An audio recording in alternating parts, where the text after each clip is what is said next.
Welcome to Fractured Chaos. You know that moment when you walk into a room thinking you're the star of the show, only to discover you've been cast as the comedy relief? That happened to me at my sister's baby shower, where the decorations were pastel pink, the cake was vanilla, the guests were cooing over tiny booties, and the baby's father was my husband. Yeah, welcome to my life story. And before you ask, no, I didn't cry. Not there, anyway. I applauded instead, clapped so loud and long that people thought I was overjoyed. But really, I was applauding because the performance was finally over, and it was my turn to direct this show. Let me rewind. 2 weeks before the big reveal, my sister Nia sends me this precious little invitation. All pastels and script fonts. Come celebrate my little miracle. Complete with baby giraffe emojis and that aggressive Pinterest aesthetic that screams, I peaked in high school, but I'm making it everyone else's problem. Now Nia and we've never been close. She's 3 years younger and has spent most of those years perfecting the art of making my life complicated. But family is family, right? So I show up with a smile surgically attached to my face and a gift that cost more than her rent. She's glowing when I arrive. Not that beautiful pregnancy glow you see in movies. This was different. This was the glow of someone who feeds off drama like a vampire feeds off blood. The glow of someone who's about to drop a bomb and can barely contain their excitement about the destruction. The party goes exactly how you'd expect. Pastel everything, games where you guess the baby food flavor, and enough baby talk to make your ovaries shrivel up and file a restraining order. I'm playing along, being the supportive sister, when Nia decides it's time for her grand finale. She taps her champagne flute, sparkling cider, obviously, with a fork. The room goes quiet like we're about to witness something sacred. I'm just so blessed, she begins, one hand on her bump like she's accepting an Oscar. And I wanted all my favorite people here because I have an announcement. She pauses. Dramatic effect, you know. Then she turns to me, makes direct eye contact, and I swear I can see the devil dancing in her pupils. Tisa, I wanted you to be among the first to know. My baby's father is someone you already love very much. The room holds its breath. I can hear my heartbeat in my ears, but my face doesn't move. Years of family dinners had trained me well. It's Ricky, she says, her voice dripping with fake sweetness. Your husband. You ever hear a room implode? It doesn't sound like you'd expect. It's not dramatic music and gasps. It's the sound of 20 conversations dying at once. It's my mother's wine glass hitting the floor. It's someone's grandmother saying, Jesus Christ, loud enough for Jesus to actually hear it from heaven. But me? I took a bite of my cupcake. Vanilla, of course. Everything about this woman is vanilla. Congratulations, I said, my voice steady as a surgeon's hand. That baby's already got 2 clowns for parents. Hope it inherits a sense of humor. Because here's the thing everyone assumed I didn't know. I already knew. Well, not the pregnancy part. That was new. But Ricky and Naya, that ship had sailed, crashed into an iceberg, and been sitting at the bottom of the ocean for months while I played dumb and collected evidence. See, Ricky isn't as smart as he thinks he is. None of them ever are. The signs were everywhere if you knew how to look. The late nights that turned into overnights. The work conferences in cities that didn't have conferences. The way he'd shower the minute he walked through the door, like he was washing off evidence. The new cologne that smelled like desperation and bad decisions. But the real giveaway? His phone habits changed. Ricky used to leave his phone everywhere. Kitchen counter, car, bathroom. Suddenly, it was glued to his hand like a lifeline. Face down, always face down. Password changed weekly.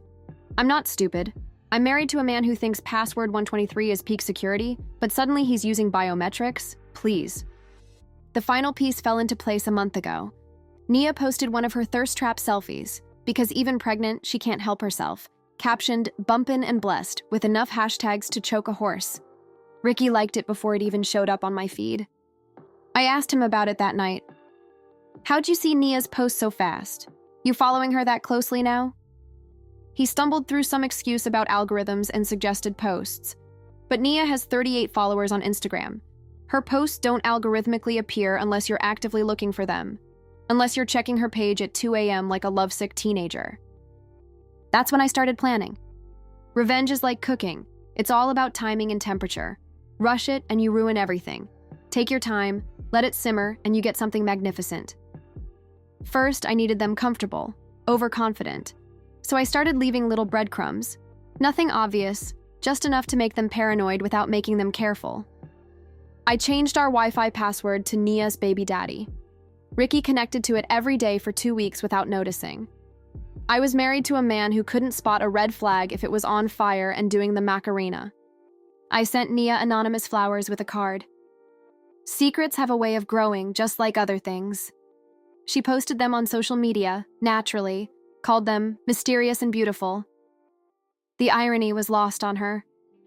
I started doing little things, moving Ricky's stuff, reorganizing his closet so nothing was where he left it, adding random charges to our credit card, then removing them before he checked the statement, just enough to make him feel like he was losing his mind.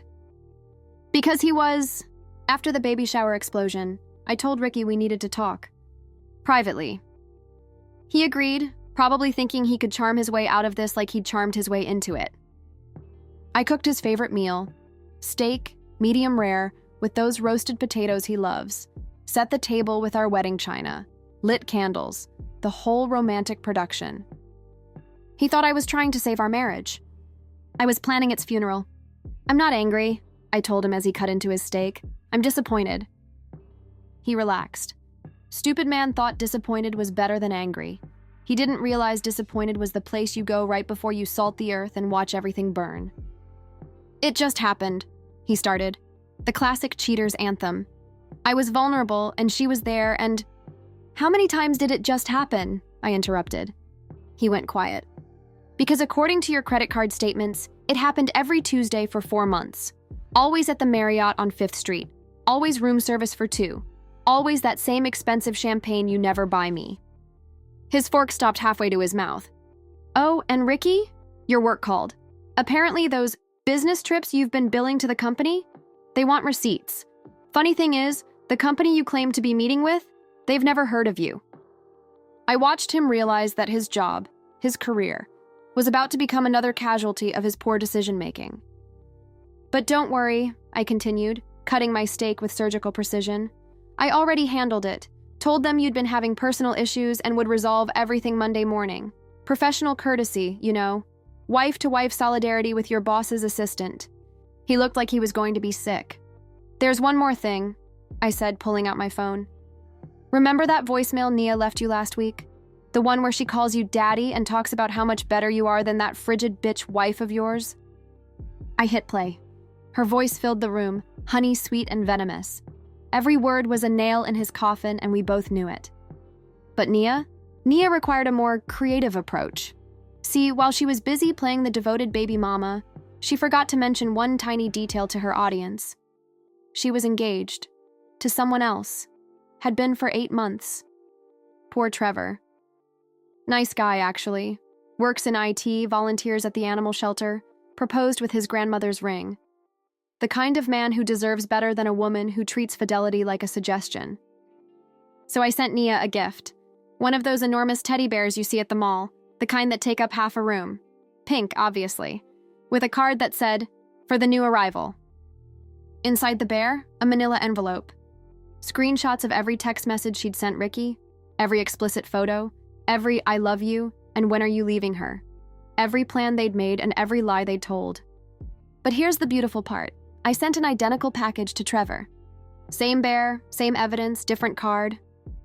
Thought you should know what you're really celebrating. By noon, Nia's phone was going straight to voicemail. By evening, her social media was scrubbed clean except for one post.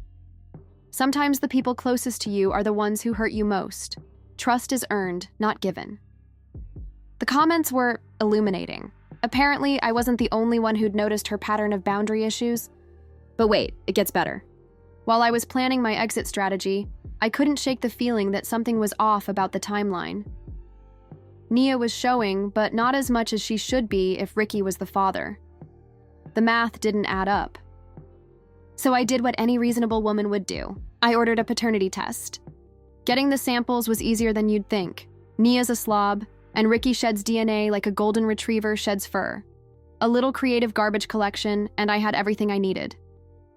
The results came back last Tuesday. Ricky isn't the father. Trevor is. which means Nia had been cheating on her fiancé with my husband while carrying her fiancé's baby and trying to pin it on my husband to, what? Create the most complicated Jerry Springer episode in history? I sent Trevor the paternity results in a glitter bomb envelope with a card that read, "Congratulations, Daddy. It's yours after all." I sent Ricky a copy too, with a note, "You risked everything for someone else's kid. Hope it was worth it."